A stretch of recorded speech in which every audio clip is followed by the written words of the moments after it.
The story of Rick Sanchez is incredibly complicated. Therefore, so you can understand him better, I'm gonna go over every important event which shaped him into the man he is, and cover how trauma can cause even the brightest minds to become deeply flawed. So get ready, sit back, grab a snack if you want, and enjoy. Even from a young age, it is clear that Rick is rather intelligent and has always had a thing for building and inventing. This is something we get to visually see in Season 5, Episode 8, titled Rickturnal Friendshine of the Spotless Mort, during a flashback sequence. But what if I told you that this intelligence maybe isn't as great as you may think, and actually led to Rick having a rather traumatizing life? The Rick which we get to see throughout the show is from Dimension C137, so he is often known as Rick C137, and during the series, we get to see events of his past traumas which happened before the series itself even takes place. Season 3, Episode 1, titled The Rickshank Rickdemption, is the first major time in the series we get some deep insights regarding these traumas. In this episode, Rick is being interrogated by the Galactic Federation, and they are doing so by speaking to him within his own subconscious mind. During this interrogation, we get to see a memory which Rick has before he made a breakthrough in portal travel technology. In this memory, while working in his garage trying to figure out portal travel, an alternate version of himself comes and speaks with him. This alternate version of Rick is known as Rick Prime. Rick Prime lets our Rick know that once he has access to portal travel technology, anything becomes possible, and that our Rick will essentially become a god with it. Upon hearing Rick Prime's explanation of what happens once getting portal travel technology, our Rick decides to pass on being handed the technology by Rick Prime, because he views himself as a different kind of Rick. And this causes Rick Prime to leave Rick's garage, while letting him know that no versions of Rick pass on getting portal technology. Bro, Ricks don't pass on this. Who do you think you are? A different kind of Rick, I guess. Well, we'll see how long that lasts. After Rick Prime leaves, Rick decides that he should give up on science and live a more humble life rather than becoming a god with no consequences. Then shortly after this, while going to get ice cream with his daughter Beth and his wife Diane, a portal opens up in the garage, and a bomb falls through it, which kills both Beth and Diane. And this then causes Rick to immediately begin figuring out the math required to invent portal travel while in his blown-up garage. Although, keep in mind, all of this takes place in Rick's subconscious mind while he is being interrogated, and after the audience gets to see these events of Rick's past, Rick lets the interrogator know that he fabricated this backstory. So, is any of it actually real? Well, if we go forward in the series to Season 5, Episode 10, titled Rickmurai Jack, we can answer that question. In this episode, Morty gets to see a scan of Rick's brain and is made aware of the truths to his backstory. It turns out that even though Rick claimed the backstory was fabricated while being interrogated, most of it actually wasn't. Morty gets to see the events where Rick Prime talks to our Rick and then proceeds to kill his family. But rather than immediately inventing portal travel, Rick dealt with depression for a while living alone. Then later on he decided to follow through with inventing portal travel and essentially becoming a god, just like Rick Prime predicted. Well, we'll see how long that lasts. And he did so, all so he could get revenge on Rick Prime. Using the portal technology which he was forced to invent because of his want for revenge, our Rick travels to multiple realities and begins killing countless Ricks, hoping that one of them is Rick Prime. He even bombs a giant gathering of Ricks who are angry over him killing alternate versions of them across multiple realities. And doing so makes tons of other Ricks submit to him out of fear. Wow,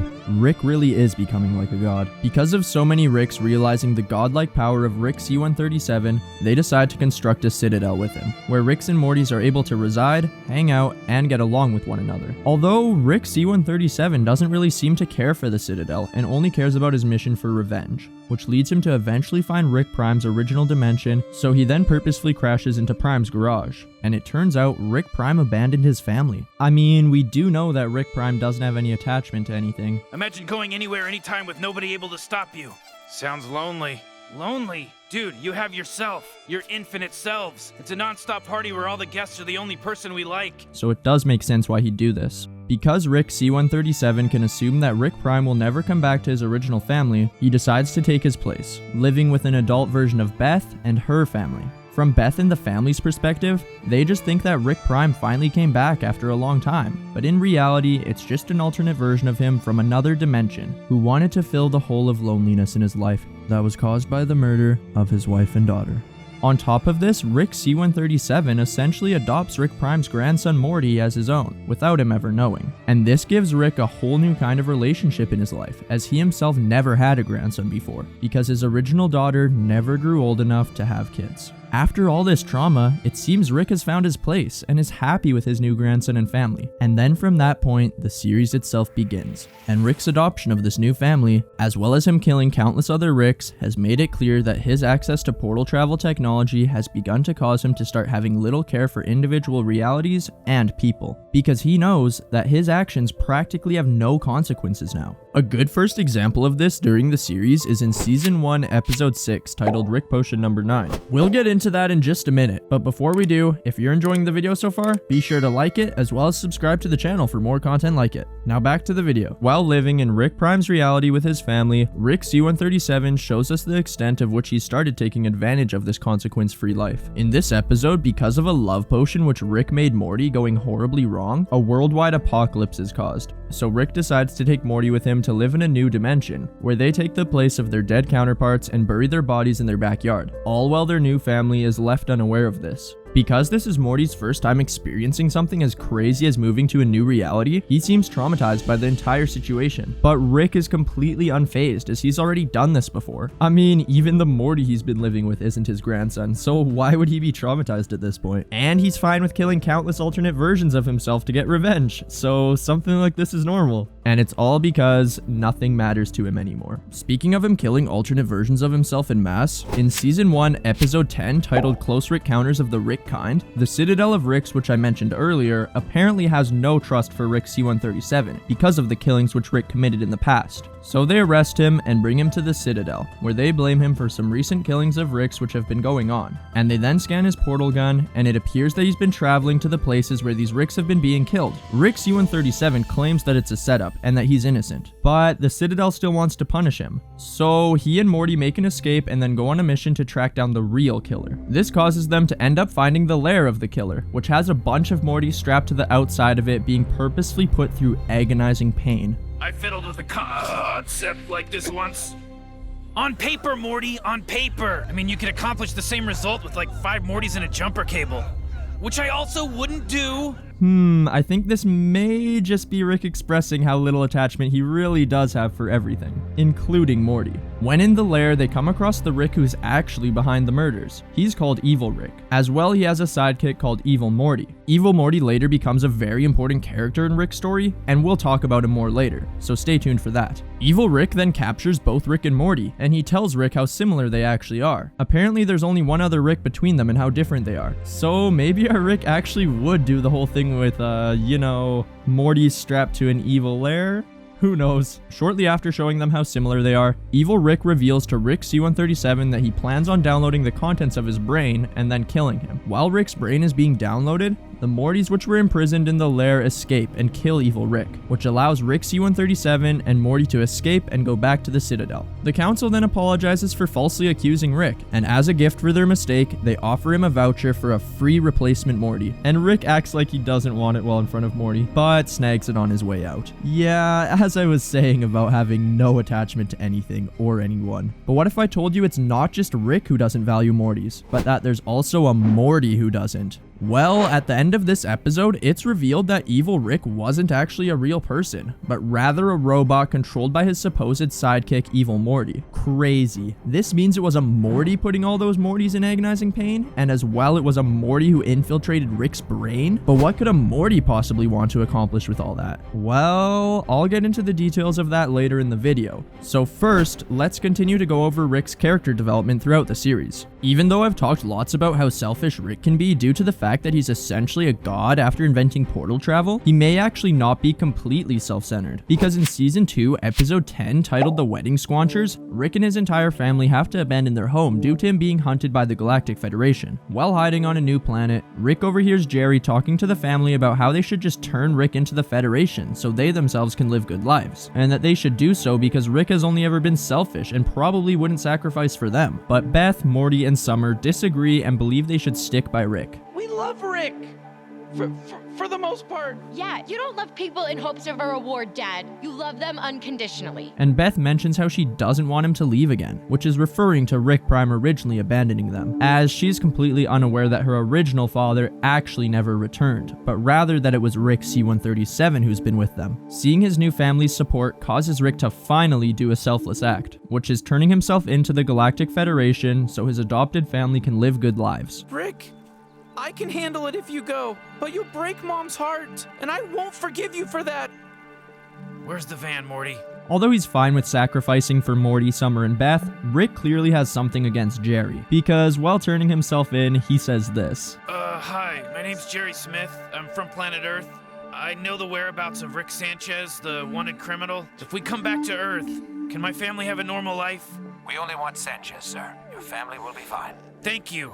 I'm Jerri Smith, and I love sucking big, sweaty boners and licking disgusting, furry testicle sacks. Honestly though, Rick's dislike for Jerri is somewhat understandable, because even after he turns himself in, while the entire family is sad about Rick doing so, Jerri seems happy. Although, soon enough, Jerri will regret this happiness and wanting to betray Rick. I mean, come on, you're wanting to betray a man whose entire life purpose involves getting revenge. So I think it would be safe to assume Rick might be completely fine with getting revenge on you, Jerri. And Rick does in fact do so. First thing that's different, no more Dad, Morty. Let me explain how. Coming back to the episode I mentioned earlier, Season 3, Episode 1, titled The Rickshank Rickdemption, where Rick is being interrogated by the Galactic Federation. During the episode, Rick manages to escape interrogation and overthrow the Galactic Federation by destroying the economy. By changing a 1 to a 0. After doing so, he comes home to Beth and Jerri, and Jerri is mad about Rick's return. So he tells Beth to choose between him or Rick,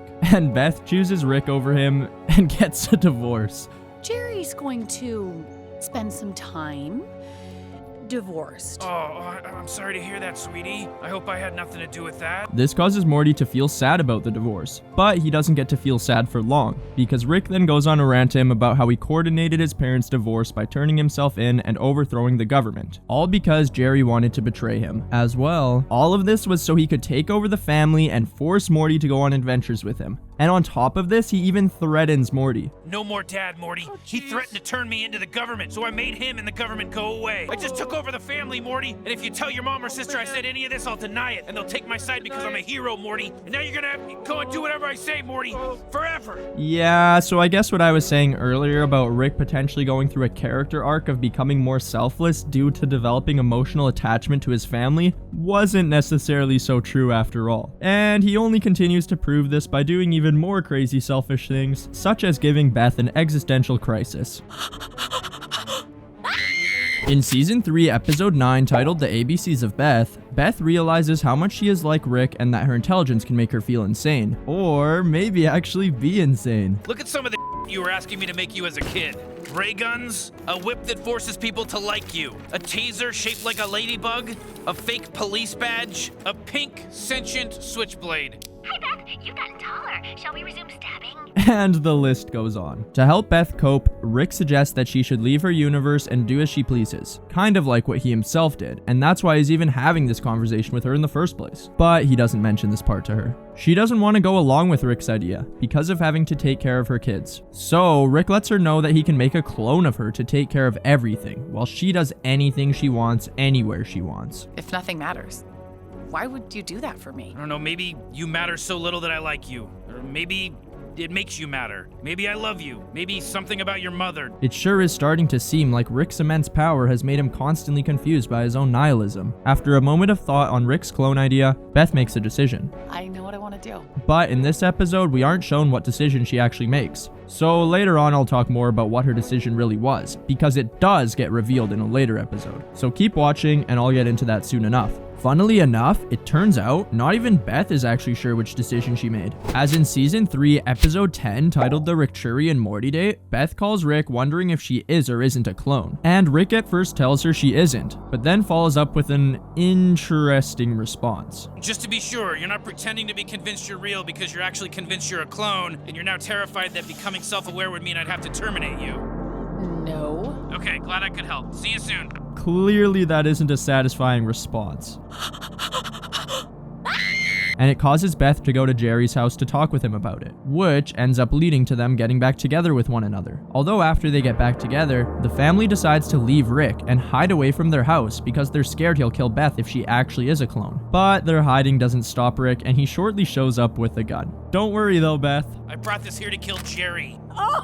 Jesus Christ! Except he doesn't do so, and just wants to get on with things and go on adventures with Morty. But Morty tells him that he won't go with him on adventures, and is staying with the family. Nothing you think matters.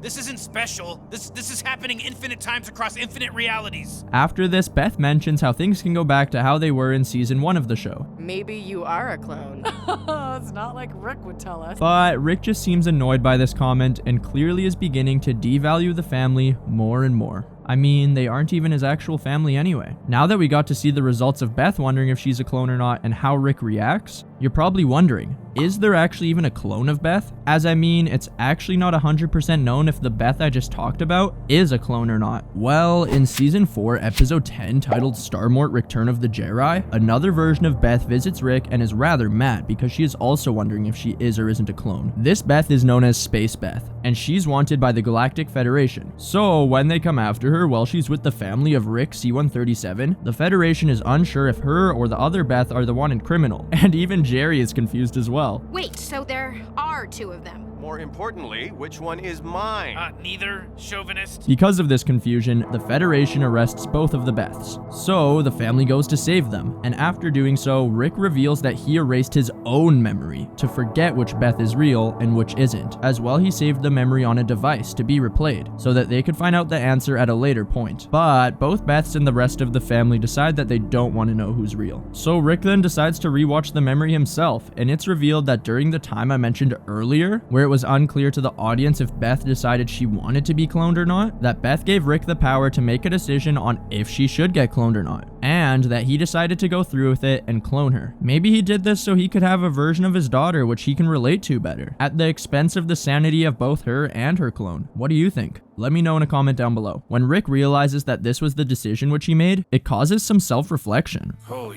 I'm a terrible father. Maybe a little bit, Rick. Maybe a little bit. Even though Rick has done many horrible things like this, and seems to not value Beth as much as he should, I mean, he literally has abandoned another version of her and left her in an apocalyptic world, so let's hope maybe he at least has a secret deep bond with Morty, because he's never abandoned this version of Morty. Well, that's actually only the case up until season 5, episode 9, titled Forgetting Sarick Mortshall, where Rick abandons Morty just to replace him with 2 crows. Yeah, 2 literal birds. And even after seeing the terrible state that Morty ends up in without him, where he ends up losing his own hand, Rick still decides to leave Morty in order to continue his adventures with 2 crows. And Morty is crushed by this. Even in the next episode, which is season 5, episode 10, titled Rickmurai Jack, Rick is still with the crows and comes across Morty, who is now 40 years old. So supposedly Rick has been adventuring with these crows for like 26 years. 40-year-old Morty just wants Rick to come back home, but Rick doesn't want to and only does so once he ends up having a falling out with the crows, which causes him to finally come back to Morty. So yeah, basically it took a breakup with literal birds for him to decide to come back. Yikes. When Rick does come back, it turns out Morty used an aging serum to emotionally blackmail him, and isn't actually 40 years old. Kind of figured, and I totally get it, Morty. I'm done with the 2 crows. So now that Rick got back together with Morty, only due to the fact that his crows betrayed him, he decides to take Morty to the Citadel in order to de-age him. Brace yourself, the process does also break every bone in your body. Wait! And while at the Citadel, they end up meeting President Morty for dinner. Then at dinner, President Morty reveals to Rick and Morty that he is actually Evil Morty, the same one I mentioned earlier. And he explains the reason that he's evil is because he wants to take down the central finite curve. This causes Morty, and probably some of you, to wonder what is the central finite curve. I'll answer that soon. And Rick seems disturbed that Evil Morty is aware of what the central finite curve is, and makes the connection that Evil Morty got a full brain scan of him during their encounter with Evil Rick back in season 1, episode 10, which is one of the episodes I mentioned earlier. Us as the audience were already aware of Evil Morty doing this, but Rick and Morty weren't up to this point. After revealing all of this, Evil Morty uses Rick's brain scan to show Morty how Ricks treat Mortys as disposable across the multiverse. Wow. And right after this reveal, Evil Morty hacks all portal gun travel and lets Rick and Morty leave his office. Rick is worried and assumes that Evil Morty is going to use the knowledge which was scanned from his brain in order to break the central finite curve. And Morty still has no idea what that means because Rick hasn't explained. So he gets annoyed that Rick isn't giving him any straight answers, which causes Rick to decide, screw it. And by using the brain scan device he stole from Evil Morty's desk on his way out of his office, he lets Morty see his entire backstory of the time before he began living with him and essentially adopted him as a grandson, which is the same scene I mentioned earlier in this video. After seeing Rick's backstory, Morty feels bad, but Evil Morty then shows up and instantly begins to reveal what the central finite curve actually is. He explains how Rick separated all universes where he's the smartest person from all the ones where he's not, and how the suffering of countless Mortys is a result of this, all because Rick views himself as a victim due to his wife and kid dying. And Evil Morty no longer wants a part of it, so he decides he's going to break free from this limited branch of reality and explore the multiverse. This is what makes Evil Morty evil, because he doesn't want to put up with Rick and is sick of him. Therefore, at this time while he lives within the central finite curve, where Rick is the smartest man in every accessible universe, by default he is viewed as evil. If you've ever been sick of him, you've been evil too. This speech from Evil Morty causes Morty to reflect on what kind of person Rick really is. Rick, did you really leave the crows for me? Or did you come back because they dumped you? There you go, kid. Now you're Evil Morty too. Sooner or later we all are. On this side of the curve. And then Evil Morty proceeds to breach the central finite curve and leaves to the vast multiverse, all while Rick and Morty narrowly escape death because of the chaos which this causes, and are left stranded with no portal fluid to make it home. But luckily, they're saved by Space Beth in the next episode, which is Season 6, Episode 1, titled Solaricks. After being saved, Rick goes to reset the portal index, so that portal travel can work once again. But while doing so, he accidentally resets portal travelers instead, which causes him, Morty, and Jerri to get sent back to their original dimensions. Obviously, we already know Rick and Morty get reset, because they've been living in an alternate reality for a while now. And I'd assume Jerri probably gets reset because of him getting mixed up with another Jerri at a Jerri daycare in Season 2, Episode 2, titled Morty Night Run. When Rick gets reset and sent back to his original reality, it turns out that in this reality he made an AI ghost of his wife to haunt him. If I could be muted, I wouldn't be too good at haunting you, would I, you dirty bear? Yeah, forgot I wanted to be haunted. And that he was so depressed that he even trapped everyone in this reality's mind in a time loop to be stuck on the day which Beth and Diane died. But while doing so, he forgot about the problem of aging, which caused everyone to grow old, while their minds were stuck in this loop. I was wondering if you could help me make sense of a note I found this morning. It's written by someone claiming to be me. They say my mind is held captive in a time loop, trapped in the day of a traumatic event by the agony of a formidable intelligence. So, his fix is using a kill switch to end the lives of these people in his original reality without a second thought. Wow, yet again, treating life as disposable. Rick then leaves his original dimension through the hole in the central finite curve, which Evil Morty created, and goes to find Morty in his original dimension, which is the dimension where they caused an apocalypse and had to abandon in Season 1, Episode 6, titled Rick Potion number 9, which is also one of the episodes I mentioned earlier. Once Rick finds Morty, they continue to go on their regular adventures. Where are we going? To kill your grandpa, little buddy. Wait, what? Never mind, maybe it's not so regular of an adventure after all. Well, on this irregular adventure, they find a base of Rick Prime and are taunted by a pre-recording of him. Although, while this is going on, Beth, Space Beth, and Summer are in danger, so Rick and Morty leave the taunting of Rick Prime to help them. And after they all meet up, they decide to go get Jerri from his original dimension and all go back home together. Although another Jerri is at their home, this Jerri has a pet of Rick's called Mr. Frundles, and he releases Mr. Frundles, which causes a world-ending chain reaction. So instantly upon fixing things and making it home, they have to find yet another new reality. So now the entire family gets to bury their dead bodies in another reality and assimilate into it, instead of just Rick and Morty. Bit of a rush job, actually, so they do say Parmesan weird. How do they say Parmesan? But Rick isn't gonna let this little sidetrack stop him from his primary goal of getting revenge on Rick Prime. So, in Season 6, Episode 10, titled Ricktional Mortpoon's Rickmas Mortcation, Rick does just that and continues his mission, but only after leaving the family with a robot version of himself called Rickbot. All because in Season 6, Episode 9, titled A Rick and King Mortar's Mort, Morty wanted to go on a stupid adventure which led him to being pressured into chopping his junk off for a religious cause. Now just cut off your and throw them into the sun.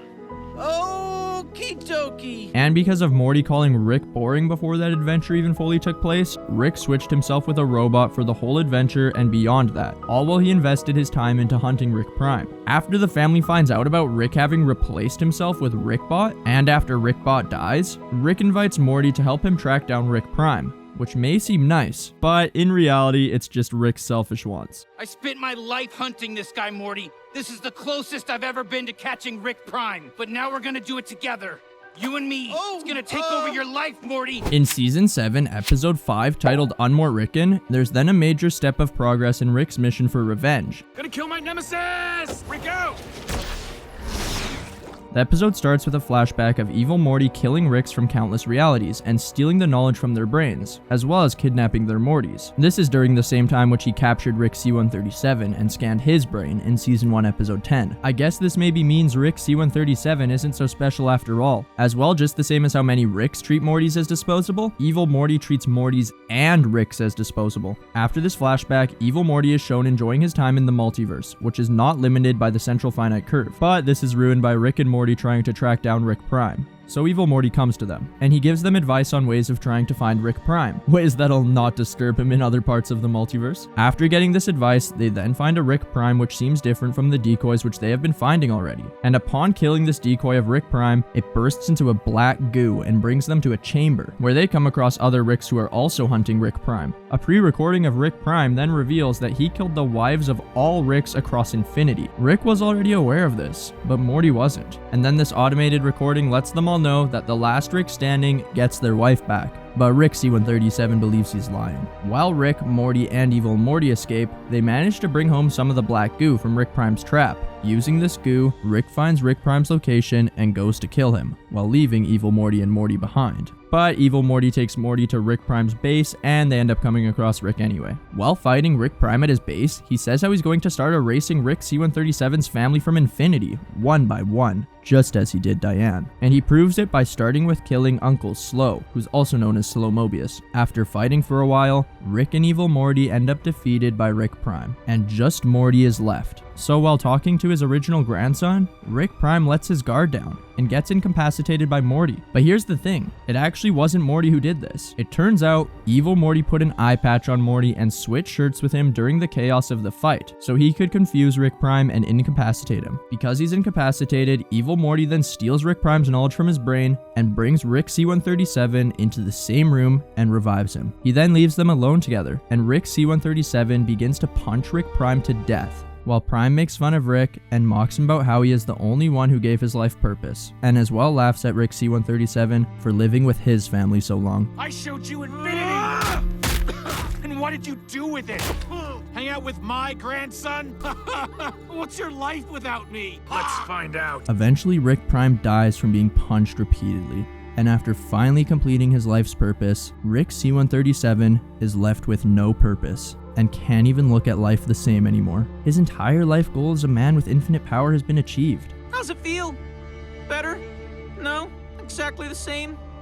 Yeah, it always does. So where does he go from here now? Well, maybe after completing this major goal, Rick's new purpose will become this. I'm not driven by avenging my dead family, Morty. That was fake. I'm driven by finding that McNugget sauce. Nuggets? I want that Mulan McNugget sauce, Morty. If it takes 9 seasons for 97 more years, Morty, I want that McNugget sauce. Maybe that'll make him feel better. Anyway, after this, evil Morty tells Rick and Morty to leave him alone and mentions how he can end the Rick experiment anytime he wants by killing all Ricks across infinity, just as Rick Prime did to Diane, because he now has Rick Prime's knowledge on how to build such a weapon. After making such comments like this about ending the Rick experiment and how it never feels better, it makes you think, has Rick been a pawn in evil Morty's larger scale plan across the multiverse? Is Rick C-137 just another number in evil Morty's grand villainy of revenge against Ricks? Has Evil Morty seen Rick's exact same revenge plot with other Ricks before? Is this Evil Morty's first rodeo with events like this or not? Or maybe even Rick Prime was just a pawn of Evil Morty this whole time.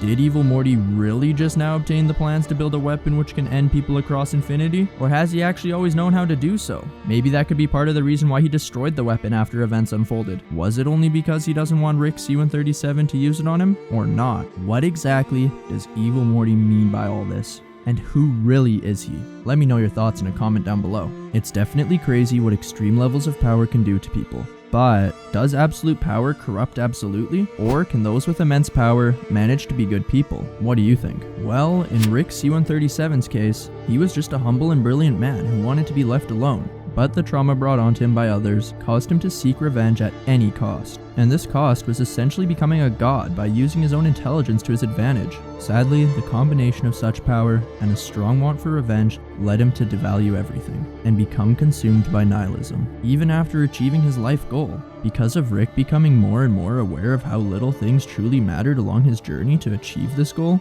and due to the fact that he exists infinitely and is able to manipulate this infinity to his own will, reaching this achievement was empty. He thought satisfaction would come from revenge, but it seems he was wrong. The depth of such a strong opinion and realization that nothing matters arguably could leave people empty from then on out and cause a depressive spiral. But I believe that even while having the opinion that nothing matters, such a realization doesn't have to lead to your downfall and can rather be used for good. In Rick's case, maybe his realization that nothing matters, combined with his life goal being completed, could give him reason to just live a happy life, free of a want for revenge. If nothing matters, why take things so seriously? Why need revenge, both now and even in the first place, when you can just be at peace? Even if things are infinite and realistically don't matter, why not at least enjoy your time here and bring positivity to those around you? It all comes down to how you choose to view things, so choose wisely.